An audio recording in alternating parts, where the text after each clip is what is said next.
স্বাধীনতার ঘোষক এবং আমাদের দলের প্রতিষ্ঠাতা এবং একজন বিশিষ্ট মুক্তিযোদ্ধা।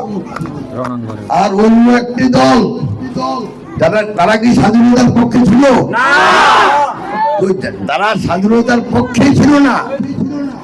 তারা কি স্বাধীনতা রক্ষা করতে পারবে? আমি মনে করি যদি বাংলাদেশকে ভবিষ্যতে বর্তমান ভঙ্গুর অবস্থা থেকে যদি আমরা উন্নয়নের পথে এগিয়ে নিতে যাই, তাহলে একমাত্র বিএনপি ছাড়া বাংলাদেশে অন্য কোনো দল নাই।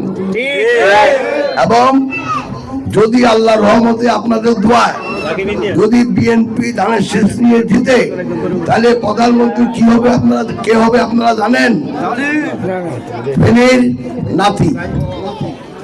একদিক দিয়া তিনি সবচেয়ে শিক্ষা দীক্ষা অভিজ্ঞতা অগ্রগামী, বাংলাদেশের সর্ববৃহৎ দলে তিনি এখন চেয়ারম্যান এবং তিনি স্বাধীনতা যুদ্ধে তিনি ঘোষণা দিয়েছেন বাংলাদেশের স্বাধীনতার জন্য এবং বিশিষ্ট মুক্তিযোদ্ধা এবং আমাদের তিনবারের প্রধানমন্ত্রীর ছেলে।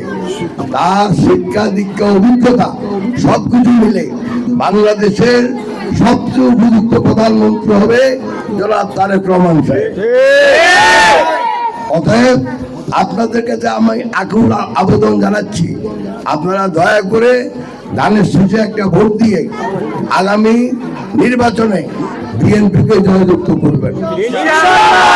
আমি আপনাদের কাছে বারবার এসেছি, আমার বাপের ভোটের জন্য এসেছি, ভাইদের ভোটের জন্য এসেছি। আমার একটা উদাহরণ শুধু দেই।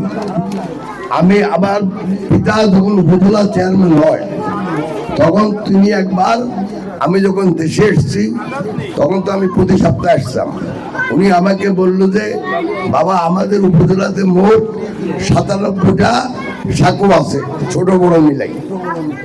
এবং উনি যখন উপজেলা চেয়ারম্যান থেকে মেয়াদ তো সেশনে বাতিল করা হয় উপজেলা, তখন মাত্র ৩টা সাঁকো বাকি ছিল।